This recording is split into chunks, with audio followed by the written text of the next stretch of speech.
Hello friends, welcome to my channel.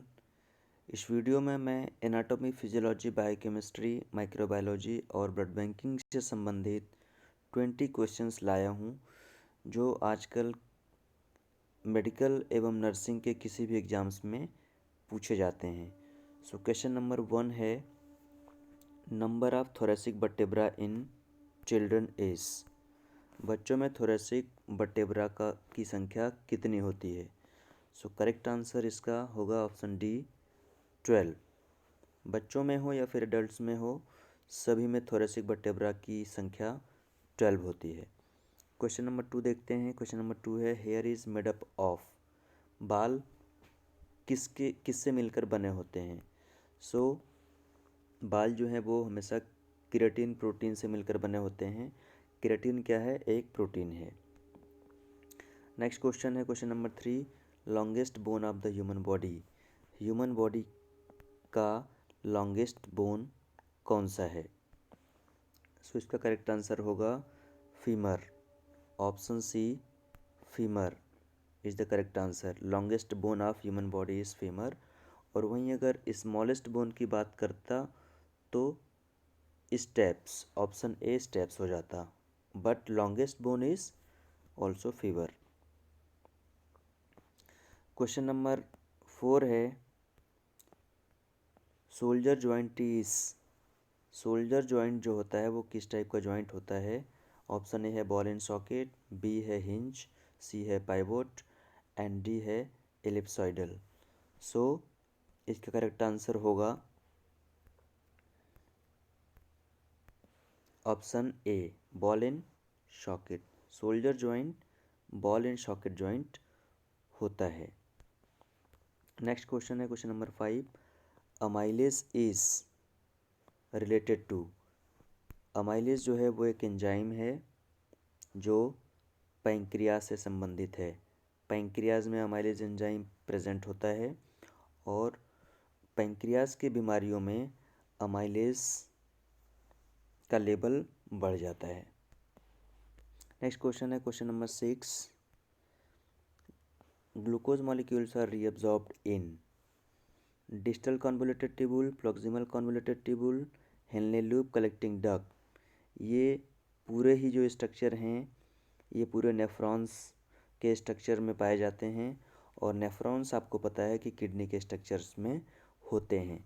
So glucose का जो reabsorption होता है वो हमेशा प्रॉक्सिमल कॉन्वोल्यूटेड ट्यूबुल्स में होता है। So correct answer is B. Next question है question number 7, digestion of food is started from. काफ़ी सिंपल क्वेश्चन है, option A is the correct answer. Food का डाइजेशन माउथ से शुरू होता है। क्वेश्चन नंबर 8 है, फर्टिलाइजेशन ओकर्स इन। फर्टिलाइजेशन कहाँ पर होता है? Fallopian tube, ampulla, ovary, ampulla, isthmus, junction. So ये क्वेश्चन थोड़ा सा घुमा कर दिया है। यहाँ पर अगर आंसर की बात की जाए तो फैलोपियन ट्यूब में भी होता है, लेकिन हमेशा आपको ध्यान देना है कि अगर एम्प्यूला इस्थमस जंक्शन दिया हुआ है तो इसका हमेशा करेक्ट आंसर जो होगा वो जंक्शन होगा।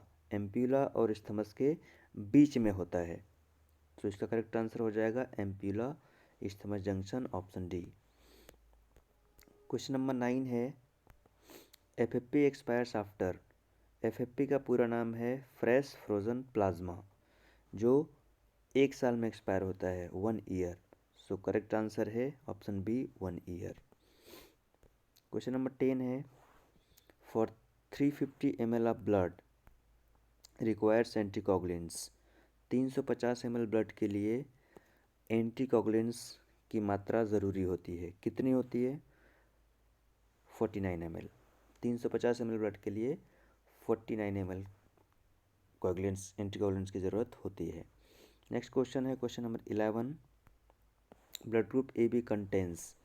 ब्लड ग्रुप ए बी मतलब इसमें एंटीजन ए है और एंटीजन बी भी है, दोनों ही एंटीजन प्रेजेंट हैं लेकिन एंटीबॉडी एब्सेंट होंगी। सो करेक्ट आंसर इसका हो जाएगा option A, both antigens. Blood group A B में बोथ एंटीजन प्रेजेंट होंगे। क्वेश्चन 12 है, immunoglobulin with pentameric structure is, एक ही ऐसा इम्यूनोग्लोबुलिन होता है जिसका स्ट्रक्चर पेंटामेरिक होता है, बाकी मोनोमर हो सकते हैं या फिर डायमर हो सकते हैं। सो करेक्ट आंसर जो होगा इसका वो ऑप्शन बी IgM। ध्यान में रखिएगा, IgM एक इकलौता ऐसा इम्यूनोग्लोबुलिन है जिसका स्ट्रक्चर पेंटामेरिक होता है। नेक्स्ट क्वेश्चन है question number 13, which one is incorrect about urea. Urea के बारे में इनमें से कौन सा सेंटेंस गलत है। पहला है सिंथेसाइजेस इन लिवर, जी हाँ लिवर में ही सिंथेसाइज होता है। बी है एक्सक्रीटेड फ्रॉम यूरिन, यूरिन में एक्सक्रीट आउट होता है यूरिया, ये भी सही है। नाइट्रोजिनस सब्सटेंस, ये भी है, यूरिया नाइट्रोजिनस सब्सटेंस है। बेनिफिशियल टू ह्यूमन बॉडी, ये हमारे शरीर के लिए हार्मफुल है, नुकसान देता है, बेनिफिशियल तो नहीं हो सकता। सो क्वेश्चन नंबर 13 का जो आंसर होगा वो होगा option D, beneficial to human body. Question number 14 है which one is the most cardiac marker, सबसे मोस्ट कार्डियक मार्कर इनमें से कौन सा है। सो वैसे तो ट्रोपोनिन टी होता है, लेकिन इसमें ट्रोपोनिन टी का ऑप्शन नहीं दिया है। सो उसके बाद अपन लगा सकते हैं CPK, क्रिएटिन फॉस्फोकाइनेस, ये भी एक कार्डियक मार्कर है जो इन सभी में से एक मोस्ट कार्डियक मार्कर कह सकते हैं। नेक्स्ट क्वेश्चन है question number 15, insulin is responsible in blood for. Insulin किस लिए रिस्पॉन्सिबल होता है ब्लड में। ब्लड में ग्लूकोज लेवल को बढ़ाता है, कम कर देता है, या दोनों कर देता है, या फिर इनमें से कोई नहीं करता है। सो इंसुलिन हमेशा क्या करता है, ब्लड में ग्लूकोज लेवल को घटाने का काम करता है। So option A, lowering glucose. Diabetes की कंडीशन में यही होता है, इंसुलिन का अगर सिक्रीशन कम हो जाता है तो ब्लड में ग्लूकोज की मात्रा बढ़ जाती है, जिससे डायबिटीज़ हो जाता है। सो करेक्ट आंसर हो जाएगा lowering blood glucose. Next question है question number 16, test should be done for diabetics is.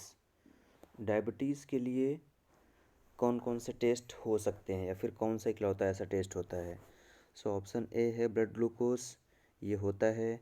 Option B है HbA1c, जिसका पूरा नाम है ग्लाइकोसाइलेटेड हीमोग्लोबिन, ये भी किया जाता है।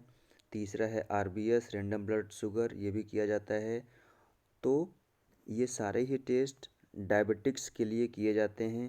सो ऑप्शन डी जो होगा इसका करेक्ट आंसर होगा, option D is the correct answer. Question number 17 है फाउचेट्स इज यूज्ड फॉर। फाउचेट्स एक रिएजेंट है जो बाइल पिगमेंट टेस्ट के लिए यूज़ किया जाता है। So correct answer answer B, option B, bile pigments. Bile salts के लिए आपको पता है हे टेस्ट लगाया जाता है, हे सल्फर टेस्ट। कीटोन बॉडीज़ के लिए आपको पता है रोथेरास टेस्ट किया जाता है, और ब्लड के लिए बेंजेडिन टेस्ट किया जाता है। नेक्स्ट क्वेश्चन है question number 18, PT and APTT is useful for. PT prothrombin time और APTT is useful for clotting factors, bleeding time, none of this. So PT और APTT हमेशा क्लॉटिंग फैक्टर्स के लिए टेस्ट किए जाते हैं। ब्लीडिंग टाइम के लिए अलग टेस्ट होता है, क्लॉटिंग के लिए भी अलग टेस्ट होता है। सो PT और APTT क्लॉटिंग फैक्टर्स के लिए किए जाते हैं। क्वेश्चन नंबर 19 है reference range of protein level in CSF is. CSF में प्रोटीन का रेफरेंस रेंज या फिर नॉर्मल वैल्यू कह सकते हैं क्या होती है। सो करेक्ट आंसर होगा इसका ऑप्शन बी, 15 से 60 मिलीग्राम %। देखिए ब्लड में इसका लेवल अलग होता है, लेकिन CSF में अलग होता है। ब्लड में हमेशा ग्राम % में होता है और इसमें मिलीग्राम % में होता है, ये आपको ध्यान देना होगा। क्वेश्चन नंबर 20 है last question, complete absence of sperms in males is known as. Aspermia, जिसमें स्पर्म होता ही नहीं है, कंप्लीट एब्सेंस ऑफ स्पर्म, उसके लिए टर्म होता है एस्पर्मिया। सो करेक्ट आंसर होगा एस्पर्मिया। एंजियोस्पर्मिया में क्या होता है कि स्पर्म तो होते हैं लेकिन वो नॉन मोटाइल होते हैं, मतलब मोटाइल नहीं होते हैं, उस कंडीशन को कहते हैं एंजियोस्पर्मिया। लेकिन एस्पर्मिया कंडीशन ऐसी होती है जिसमें स्पर्म होते ही नहीं हैं। So the correct answer is option A aspermia. So it's all about this video. उम्मीद करता हूँ कि आपको वीडियो पसंद आया होगा। इसी तरह से मैं वीडियोस इस चैनल पर लाता रहूँगा। आप इस वीडियो को लाइक करें, शेयर करें और सब्सक्राइब करें। So thanks for watching my video. Thank you so much.